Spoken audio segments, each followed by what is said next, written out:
ಶಾಸಕರು ಮಹೇಶ್ ತೆಂಗಿನಕಾಯಿ ಅವರು ಮಾತನಾಡ್ತಾ ಇದ್ರು, ಏನೋ ಹೇಳಕ್ ಬಯಸ್ತಾ ಇದ್ರು. ಸರ್, ಸದನದ ಬಗ್ಗೆ ಮಾತನಾಡ್ತಾ ಇದ್ರಿ. ಅವತ್ತಿನ ದಿನ ಯಾಕೆ ಒಂದು ಚರ್ಚೆ ಆಗಲಿಲ್ಲ? ಮರುದಿನ ಬೆಳಿಗ್ಗೆ ಇದರ ಬಗ್ಗೆ ರಾಜ್ಯದ ಜನಕ್ಕೆ ರಿಯಶ್ಯೂರೆನ್ಸ್ ಕೊಡೋ ಕೆಲಸ ಯಾಕಾಗ್ಲಿಲ್ಲ ಅನ್ನೋದು ನನ್ನ ನೇರ ಪ್ರಶ್ನೆ ಈ ಕ್ಷಣಕ್ಕೂ ಕೂಡ ಇರೋದು. ಯಾಕಾಗ್ಲಿಲ್ಲ?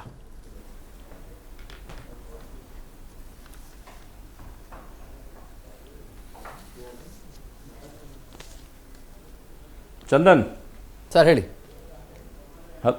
Hello sir, very much audible, ಮಾತಾಡಿ ಪ್ಲೀಸ್. ಚಂದನ್ ನೋಡಿ, ಇವತ್ತು ಈ ಒಟ್ಟು ಎಪಿಸೋಡ್ ಅನ್ನು ನಾವು ನೋಡಿದಾಗ ರಾಜ್ಯ ಸರ್ಕಾರ ಇದನ್ನು ಮುಚ್ಚಾಕಕ್ಕೆ ಏನು ಬೇಕೋ ಎಲ್ಲ ವ್ಯವಸ್ಥೆಯನ್ನು ಮಾಡುವಂಥ ಪ್ರಯತ್ನ ಮಾಡಿದೆ. ಭಾಳ ಸ್ಪಷ್ಟವಾಗಿ ನಮ್ಮ ಶತಬೀಯವರು ಅರ್ಥ ಮಾಡ್ಕೋಬೇಕು. ಇವತ್ತು ಗೃಹ ಮಂತ್ರಿ ಸಚಿವರಾಗಲಿ ಅಥವಾ ಮುಖ್ಯಮಂತ್ರಿಗಳಾಗಲಿ ಅಥವಾ ಉಳಿದಂಥ ಸಚಿವರು ಯಾವತ್ತಿದು ಎಪಿಸೋಡ್ ಆಗಿತ್ತೋ ಆ ದಿವಸ ನಡೆದಿರ್ತಕ್ಕಂಥ ಸನ್ನಿವೇಶಗಳನ್ನು ನಾವು ಗಮನಿಸಿದರೆ ಯಾವುದಾದ್ರೂ ಬೇರೆ ಸರ್ಕಾರಗಳಿದ್ದಂಥ ಸಂದರ್ಭದಲ್ಲಿ ಆಗಿಲ್ಲ ಅಂತಲ್ಲ, ಸಾಕಷ್ಟು ಆದಾಗ ಇಮಿಡಿಯೇಟ್ ಒದ್ದೊಳಗೆ ಹಾಕುವಂಥ ಕೆಲಸವನ್ನು ಸರ್ಕಾರಗಳು ಮಾಡಿದ್ದು. ಮಾಲ್ಗತಿಯವರು ಇಲ್ಲಿ ಅಧಿಕಾರಿಗಳಾಗಿ ಕೂತಿದ್ದಾರೆ, ಅವರು ಸದ್ಯಕ್ಕೆ ಅನೇಕ ಸಂದರ್ಭದಲ್ಲಿ ಮಾಡಿದ್ದಾರೆ. ಆದರೆ ಇವ್ರು ನಡ್ಕೊಂಡಿರ್ತಕ್ಕಂಥ ರೀತಿ ಏನಿತ್ತು, ಕೇವಲ ನಾವೆಲ್ಲೋ ಅಲ್ಪಸಂಖ್ಯಾತರು ಬಂಧನ ಮಾಡಿದರೆ ಭಾಳಷ್ಟು ಸಮಸ್ಯೆ ಆಕೈತೆ ಅಂತೇಳಿ ಇದ್ರ ಮುಂದುವರೆದ ಭಾಗವಾಗಿ ಇವತ್ತು ನಾನು ಭಾಳ ಸ್ಪಷ್ಟವಾಗಿ ಹೇಳಕ್ಕೆ ಇಚ್ಛೆಪಡ್ತೇನೆ ತಮ್ಮ ಟಿವಿ ಮುಖಾಂತರ. ಯಾರು ಇವತ್ತು ರಾಜ್ಯಸಭಾ ಸದಸ್ಯರಾಗಿದ್ದಾರಲ್ಲ, ನನಗನ್ಸೋ ಮಟ್ಟಿಗೆ ಮಾಲ್ಗತಿಯವರು ನನಗಿಂತ ಚೆನ್ನಾಗಿ ಅದನ್ನು ಎಕ್ಸ್ಪ್ಲನೇಷನ್ ಮಾಡ್ಬೋದು. ಒಬ್ಬ ಕೊಲೆ ಆಯ್ತಂದ್ರೆ ಅದಕ್ಕೆ ಕೊಲೆಗೆ ಸಹಕಾರ ಮಾಡಿದವರು ಕೂಡ ಅಷ್ಟೇ ಇಂಪಾರ್ಟೆಂಟ್ ರೋಲನ್ನು ಪ್ಲೇ ಮಾಡ್ತಾರೆ ಅನ್ನೋಂಥ ಮಾತಿದೆ. ವಕೀಲರು ಇದ್ದಾರೆ, ಅವ್ರಿಗೆ ಗೊತ್ತಾಗುತ್ತೆ. ಈಗ ಬಂದಿರತಕ್ಕಂಥ ಸಂಗತಿ ಅಂತಂದ್ರೆ ನಾಸೀರ್ ಹುಸೇನ್ ಅವ್ರ ಬಗ್ಗೆ ಕೂಡ ಇವತ್ತು ಇದ್ರ ಬಗ್ಗೆ ತನಿಖೆಗೆ ಒಳಪಡಿಸಬೇಕಾಗತ್ತೆ. ಕಾಂಗ್ರೆಸ್ ಸರ್ಕಾರ ಅವ್ರ ಮೇಲೆ ಕ್ರಮ ತಗೊಳುತ್ತಾ ಅದನ್ನು ಸ್ಪಷ್ಟತೆ ಮಾಡಲಿ. ಇವತ್ತು ಬರೇ 3 ಜನ ಬಂಧನ ಮಾಡಿದ್ರೆ ಎಪಿಸೋಡ್ ಮುಗಿದೋಗಲ್ಲ. ಇವತ್ತು ಯಾವ ಕಾಂಗ್ರೆಸ್ಸಿನ ರಾಜ್ಯಸಭಾ ಸದಸ್ಯರು ಆಯ್ಕೆ ಆಗಿದ್ದಾರೆ ಅವ್ರ ಬಗ್ಗೆ ಮುಂದೇನು ಆಕ್ಷನ್ ಅದನ್ನು ಉತ್ತರ ಕೊಡಬೇಕಲ್ಲ. ಇವತ್ತು ಕರ್ಕೊಂಡ್ಬಂದವ್ರು ಅವರೇ, ಇವತ್ತು ವಿಧಾನಸೌಧ ಮೇಲೆ ಕರ್ಕೊಂಡ್ಬಂದವ್ರು ಯಾರು? ಇವತ್ತು ಅವರು ಯಾರು ಇವತ್ತು ಇಲೆಕ್ಟ್ ಆಗಿದ್ದಾರೆ? ಅವ್ರು ಇನ್ನು 3 ಜನ ಆಗಿದ್ರಲ್ಲ, ಅಲ್ಲೇನು ಆಯ್ತಾ ಈ ರೀತಿಯಾದಂಥ ಘೋಷಣೆ ಹಾಕುವಂಥದ್ದನ್ನ? ಅಲ್ಲಿ ಆಗ್ಲಿಲ್ಲ, ಇಲ್ಲಿ ಯಾಕೆ ಇಲ್ಲಿ ಆಯ್ತು?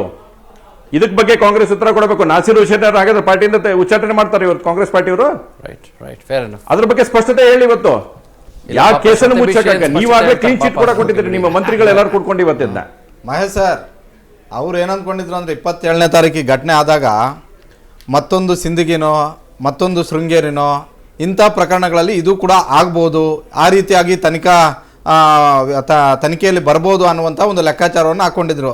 ಹಾಗಾಗಿ ಮಾಧ್ಯಮಗಳ ಮೇಲೇನೋ ಹೇಳ್ಕೊಂಡು ಬಂದರು, ಮಾಧ್ಯಮಗಳೇ ಸುಳ್ಳು ಸುದ್ದಿ ಹಬ್ಬಿಸ್ತಾ ಇದ್ದಾವೆ ಅಂತ ಹೇಳ್ಕೊಂಡು ಬಂದರು. ಇದರಲ್ಲಿ ನಿಮ್ಮದು ಒಂದು ಸ್ವಲ್ಪ ಪಾತ್ರ ಇದೆ ಅಲ್ವಾ BJP ಅವ್ರದ್ದು? ನೋಡಿ, ನಾನು ಬಹಳ ಸ್ಪಷ್ಟವಾಗಿ ಹೇಳಕ್ಕೆ ಇಚ್ಛೆ ಪಡ್ತೇನೆ. ಆದ ತಕ್ಷಣ ಮರುದಿವಸ ಸೆಷನ್ ಸೇರಿದಂಥ ಸಂದರ್ಭದಲ್ಲಿ ಸ್ಪಷ್ಟವಾಗಿ ನಮ್ಮ ನಾಯಕರಾಗಿರ್ತಕ್ಕಂಥ ಮಾನವೀಯ ಅಶೋಕ್ ಅವರು ಸ್ಪಷ್ಟವಾಗಿ ಇದರ ಬಗ್ಗೆ ಉಲ್ಲೇಖವನ್ನು ಮಾಡಿದ್ವಿ. ಎಲ್ಲರೂ ಕೂಡ ಮಾತಾಡುವಂಥದ್ದಾಯ್ತು. ಆದರೆ ಇವತ್ತು ಕಾಂಗ್ರೆಸ್ಸಿನ ನಿಲುವೇನಿತ್ತು, ಅವತ್ತು ಮುಖ್ಯಮಂತ್ರಿಗಳೇ ಆದಾಗಿ ಎಲ್ಲ ಸಚಿವರ ನಿಲುವೇನಿತ್ತು, ಅವರ ಪರವಾಗಿ ಮಾತಾಡುವಂಥ ದಾಟಿಯಲ್ಲಿ ಮಾತಾಡುವಂಥ ಪ್ರಯತ್ನವನ್ನು ಮಾಡಿದ್ದಾರೆ. ನೋಡಿಲ್ವಾ ರಾಜ್ಯದ ಜನತೆ ಇದನ್ನ? ಮಾಧ್ಯಮದ ಮೇಲೆ ಗೂಬೆ ಕೂರಿಸುವಂತ ಕೆಲಸ ಮಾಡಿದ್ರು. ಎಲ್ಲ ತೋರಿಸಿ ಸತ್ಯ ಅಲ್ಲ ಅಂತ ಹೇಳಿದ್ರು. 1-2 ಟಿವಿ ತೋರಿಸ್ಯಾರು, ಉಳಿದ ಟಿವಿಯಾಗಿ ತೋರಿಸಿಲ್ಲ. ಆ 2 ಟಿವಿ ಬೇಕಾಗಿತ್ತು ಅಂತಕ್ಕಂಥ ಮಾತನ್ನು ಮಾತಾಡಿದ್ರು. ಹಾಗಾದ್ರೆ ಏನೇ ತೋರ್ಸಕ್ ಕೊಟ್ಟಿದ್ರು ಇವತ್ತು ನೀವು ಮಾಧ್ಯಮದವರು? ಎಲ್ಲರೂ ನಮ್ಮ ಮಾಧ್ಯಮದ ಮೇಲೆ ಏನು ಗೂಬೆ ಕೂರಿಸುವಂತ ಕೆಲಸವನ್ನು ಪ್ರಯತ್ನ ಮಾಡಿದ್ರು ಕಾಂಗ್ರೆಸ್ ಪಾರ್ಟಿ ಸರ್ಕಾರ. ಸಚಿವರು ಕೊಡ್ತಕ್ಕಂಥ ಉತ್ತರ ಏನಿತ್ತಲ್ಲಿ? ಮಾತಾಡ್ತೀನಿ ಸರ್, ಮತ್ತೆ ಮಾತಾಡ್ತೀನಿ. What's your last? ತನಿಖೆ ಚೆನ್ನಾಗಿ ನಡೀತಾ ಇದೆ, ಮಾಡಿದ್ದಾರೆ. ಡಿಲೇ ಆದ್ರೂ ಪರವಾಗಿಲ್ಲ, ಪೊಲೀಸರು ಅರೆಸ್ಟ್ ಮಾಡಿದ್ದಾರೆ, ಅವರಿಗೆ ಅಭಿನಂದನೆಗಳನ್ನು ಸಲ್ಲಿಸಬೇಕು. ಡಿಲೇ ಆದ್ರೂ ಪರವಾಗಿಲ್ಲ. ಏನೇನು ಸೆಕ್ಷನ್ ಹಾಕಿದ್ದಾರೆ ಸರ್? ಅದು ಚಾರ್ಜ್ ಶೀಟ್ ಹಾಕುವಾಗ ಮಾಡ್ಬೇಕು, ಅದನ್ನು ಈಗಲ್ಲ. ಈಗ ಆದ್ರೂ ಸಹ ಅವೆಲ್ಲ ನಾನ್ ಬೆಲೆಬಲ್ ಸೆಕ್ಷನ್ ಇದಾವೆ ಈಗಿದ್ದೆಲ್ಲ. ಮತ್ತೆ ಅದನ್ನ ವೀಕೆಂಡ್ ಮಾಡ್ಲಿಕ್ಕೆ ಹೊರಟಿದ್ದಾರೆ ಅನ್ಸಲ್ವಾ ನಿಮಗೆ?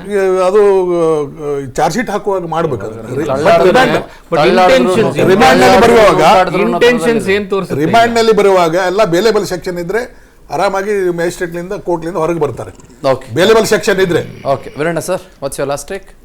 ಸರ್, ಇವತ್ತು ನಮ್ಮ ರಾಜ್ಯ ಕಾಂಗ್ರೆಸ್ ಸರ್ಕಾರ ಸಮಾಜಘಾತಕ ಶಕ್ತಿಗಳ ಕಡೆ ಸಹಾನುಭೂತಿ ಹೊಂದಿದೆ. ಅದೇ ಕಾರಣ ಇದೆಲ್ಲ ಇಷ್ಟೆಲ್ಲ ಆಗ್ತಾ ಇರೋದಕ್ಕೆ. ಇವತ್ತು ಸರ್ಕಾರ ನೋಡಿ 9-10 ತಿಂಗಳು ಆದರೂ ಕೂಡ ಅಭಿವೃದ್ಧಿ ಪರ ಇಲ್ಲ, ರೈತರ ವಿರೋಧಿ ಸರ್ಕಾರ ಇದೆ, ಬಹುಸಂಖ್ಯಾತರುಗಳ ಹಿಂದೂ ವಿರೋಧಿಯಂತೆ ಕೆಲಸ ಮಾಡ್ತಾ ಇದೆ.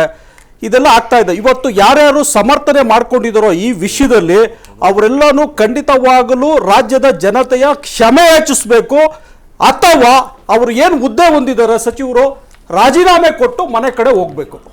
ಮನೆ ಕಡೆಗೆ ಹೋಗ್ಬೇಕಾ? ಬೇರೆಲ್ಲ ಹೋಗ್ಬಾರ್ದಾ? Ramakrishna Upadhyaya sir, what's your last take? ನೋಡಿ, ಈಗ ಸಿದ್ದರಾಮಯ್ಯ ಸರ್ಕಾರ ಬಂದಮೇಲೆ ಯಾವ ರೀತಿ ಒಂದು ತುಷ್ಟೀಕರಣದಿಂದ ನಡೀತಾ ಇದೆ ಅನ್ನೋದನ್ನು ನಾವು ನೋಡ್ಕೊಂಡು ಬರ್ತಾ ಇದ್ದೀವಿ.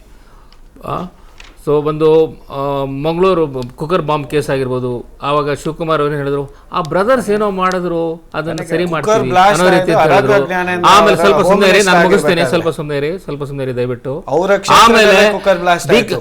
ಅವಾಗ ಹರಿಪ್ರಸಾದ್ ಅವ್ರು ಏನ್ ಹೇಳ್ತಾರೆ, Home ಹರಿಪ್ರಸಾದ್ Minister. ಏನ್ ಹೇಳ್ತಾರೆ, ನಮ್ಮ ಏನೋ ಶತ್ರು ದೇಶ ಅಂತ ಕರಿಬಾರ್ದು, ಅವ್ರ ಮಿತ್ರ ನೆರೆ ರಾಷ್ಟ್ರ. ನೈಬರ್ ಅಂತ ಕರಿಬೇಕು. ಸೊ ಈ ಒಂದು ಟ್ರೆಂಡ್ ಇದೆಯಲ್ಲ. ಆಮೇಲೆ ಈಗ ಮೊನ್ನೆ ಇದು ನೋಡಿದ್ದೀವಿ ನಾವು, ರಾಮೇಶ್ವರಂ ಏನೋ ಹೋಟೆಲ್ನಲ್ಲಿ ಆಗಿರೋದು ಬಾಂಬ್ ಬ್ಲಾಸ್ಟ್. ಸೊ ಒಂಥರ you given them empowerment to do this. ಇದನ್ನ ಮಾಡಿದ್ರೆ ನಡೆಯುತ್ತೆ, ಕರ್ನಾಟಕದಲ್ಲಿ ಇದು ನಡೆಯುತ್ತೆ ಅನ್ನೋ ಒಂದು ಪರಿಸ್ಥಿತಿ ಉಂಟಾಗಿದೆ. ರೈಟ್. ಮಾರುತಿ ಏನಂತೀರಿ?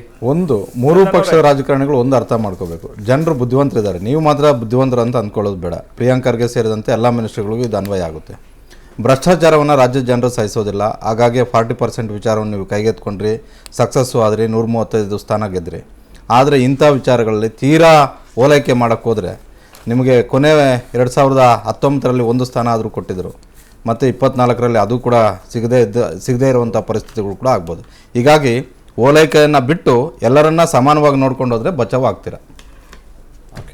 ಯಾರೇ ಆಗಲಿ ರಾಷ್ಟ್ರದ ವಿಷಯಕ್ಕೆ ಬಂದಾಗ ಎಲ್ಲರೂ ಪಕ್ಷ ಭೇದ ಮರೆತು ರಾಷ್ಟ್ರದ ಸಲುವಾಗಿ ನಿಲ್ಲಬೇಕು. ಶತವೀಶ್ ಸರ್, ನಾನು ಮೊದಲನೇ ಟೈಮಿಂದ ಹೇಳ್ತಾ ಇರೋಂಗೆ ಯಾವುದೇ ಓಲೈಕೆಯ ಪ್ರಶ್ನೆನೇ ಇಲ್ಲ. ಕಾನೂನಾತ್ಮಕ ಕ್ರಮವನ್ನು ರಾಜ್ಯ ಸರ್ಕಾರ ತುಂಬ ಅಚ್ಚುಕಟ್ಟಾಗಿ ನಿರ್ವಹಿಸ್ಕೊಂಡು ಬರ್ತಾ ಇದೆ. ಸುವಮೋಟೋ FIR ರಿಜಿಸ್ಟರ್ ಮಾಡಿದ್ದೆ ಪೊಲೀಸ್ನವರು under the instructions of the home minister.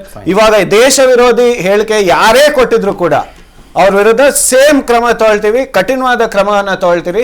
ಈ ದೇಶದ ಕಾನೂನು, ರಾಜ್ಯದ ಕಾನೂನು ಎಲ್ಲರಿಗೂ ಒಂದೇ, from prime minister to postman ಎಲ್ಲರಿಗೂ. ಏನಾಗಿದೆ ಅಂತಂದ್ರೆ, ಥ್ಯಾಂಕ್ಸ್ ಟು ಎವ್ರಿವನ್. ಇಲ್ಲಿ ಪ್ರಾಬ್ಲಮ್ ಏನಾಗಿದೆ ಅಂತಂದ್ರೆ, ಸರ್ಕಾರದ ಇಂಟೆನ್ಷನ್ ಏನಿದೆ ಅನ್ನೋದು ಗೊತ್ತಿಲ್ಲ ನನಗೆ. ಅವ್ರದ್ಗೆ ಒಳ್ಳೆ ಇಂಟೆನ್ಷನ್ನೇ ಇರ್ಬೋದು. ಈ ದೇಶದ್ರೋಹಿಗಳನ್ನು ಕಾನೂನು ಪರಿಪಾಲನೆ ಯಾರು ಮಾಡೋದಿಲ್ಲ ಅಂಥವ್ರನ್ನ ನಾವು ಹಿಡಿದು ಮಟ್ಟ ಹಾಕಬೇಕು ಅನ್ನುವ ಇಂಟೆನ್ಷನ್ ಎಲ್ಲ ಗೌರ್ಮೆಂಟ್ಗಳಿಗೂ ಸಹಜವಾಗಿರುತ್ತೆ.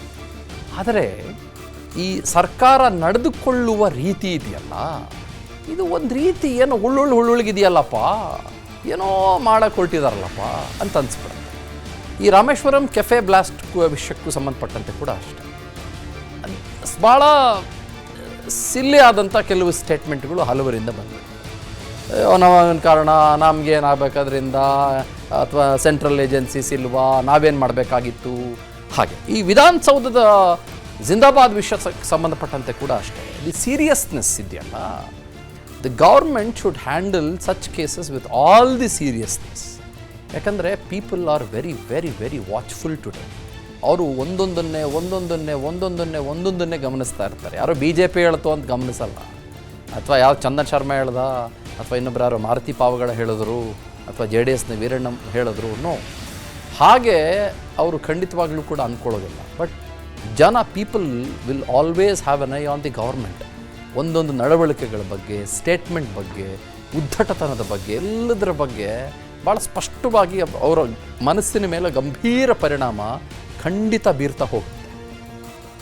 ಇದೇ ಮನಸ್ಥಿತಿ ಇಟ್ಕೊಂಡು ಇನ್ನು 1 ತಿಂಗಳಲ್ಲಿ ಚುನಾವಣೆ ಫೇಸ್ ಮಾಡಿದ್ರೆ ರಾಜ್ಯ ಕಾಂಗ್ರೆಸ್ ಲೋಕಸಭೆದು, ಅವ್ರಿಗೆ ಬೇಕಾಗಿದೆಯಾ ಚುನಾವಣೆ ಅಂತ ಅನ್ಸ್ಬಿಡುತ್ತೆ ನನಗೆ. ಯಾಕಂದರೆ this is not how a government should behave with the people of Karnataka, not with me. ಬಿಡಿ, ನಾನು ಅಲ್ವೇ ಅಲ್ಲ ಅಂದ್ಕೊಬಿಡಿ, ನಾನೆಲ್ಲ ಬೇರೆ ಕಡೆಯಿಂದ ಬಂದು ಅಂದ್ಕೊಂಡು. ಈ 7 ಕೋಟಿ ಜನ ಇದ್ದಾರಲ್ಲ ಸ್ವಾಮಿ, ನೀವೆಲ್ಲ ಅವ್ರ ಗ್ಯಾರಂಟಿ ತಲುಪಿಸಿದಿರಿ, ಶಕ್ತಿ ಬಸ್ ಕೊಟ್ಟಿದ್ದೀರಿ, ಅದೇನು ಯೋಜನೆ ಕೊಟ್ಟಿದ್ದೀರಿ, ಕರೆಂಟ್ ಕೊಟ್ಟಿದ್ದೀರಿ, ಎಲ್ಲ ಕೊಟ್ಟಿದ್ದೀರಿ. ಅಷ್ಟು ಮಾತ್ರ ಸಾಲೋದಿಲ್ಲ. But when it comes to national integrity and security ಇದೆಯಲ್ಲ, ನೀವು ಯಾರದ್ದೋ ಓಲೈಕೆಗೆ ನಿಂತ್ಕೊಂಡ್ಬಿಟ್ರಿ ಅಂತ ಏನಾದರೂ ಜನಕ್ಕೆ ಒಂದೇ ಒಂದು ಪಾಯಿಂಟ್ ಅನಿಸ್ಬಿಟ್ರು ಕೂಡ, ಮತ್ತು ಈ ರೀತಿ ಉದ್ದಟತನದ ಸ್ಟೇಟ್ಮೆಂಟ್ಗಳನ್ನು, ಅದೇನೋ ಹೆಂಗೆ ಓದಿದ್ರಲ್ಲ ಯಾರು ಇವತ್ತು ಪ್ರಿಯಾಂಕರ್ಗೆ, ಏನೋ ತೋದು ಇದರಲ್ಲಿ, ಏನೂ ಇಲ್ಲ ಇದರಲ್ಲಿ, ಆ ಥರದ್ದೆಲ್ಲ ನಡವಳಿಕೆಗಳಿದ್ದಾವಲ್ಲ, ಅದು ದಾಷ್ಟ್ಯತನ ಅಂತ ಅನಿಸ್ಬಿಡುತ್ತೆ ಜನಕ್ಕೆ. ಹಾಗಾಗಿ ಪೀಪಲ್ ಆರ್ ವೆರಿ ವಾಚ್ಫುಲ್. ಇದನ್ನು ಅರ್ಥ ಮಾಡ್ಕೋಬೇಕು ಗೌರ್ಮೆಂಟ್. ಆಮೇಲೆ ನಾನು ಕೇಳಿಸ್ಕೊಂಡೇ ಇಲ್ಲ ಅನ್ನೋದಿದೆಯಲ್ಲ, ಅದು ಅಷ್ಟೇ, ಪೀಪಲ್ ಆರ್ ವೆರಿ ವಾಚ್ಫುಲ್. ಯಾರೇ ಮಾಡಿದ್ರೂ ಕೂಡ ಅದು ಗೌರ್ಮೆಂಟಿಗೆ ಬರುತ್ತೆ.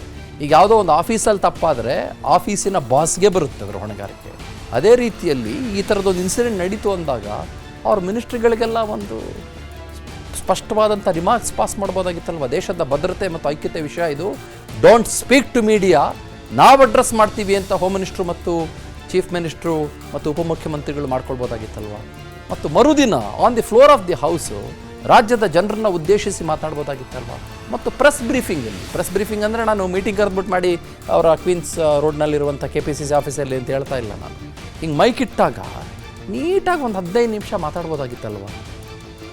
ಹೀಗೆ ಮಾತಾಡದೇ ಇದ್ದಾಗಲೇ ಅನ್ಸೋದು ಜನಕ್ಕೆ ಇವ್ರಿಗೆ ಏನೋ ಪ್ರಾಬ್ಲಮ್ ಇರಬೇಕಲ್ಲ, ಪ್ರತಿ ಸಲ ಹಿಂಗೆ ಮಾಡ್ತಾರಲ್ಲ ಅಂತ ಜನಕ್ಕೆ ಅನ್ಸುತ್ತೆ. There you will have an issue.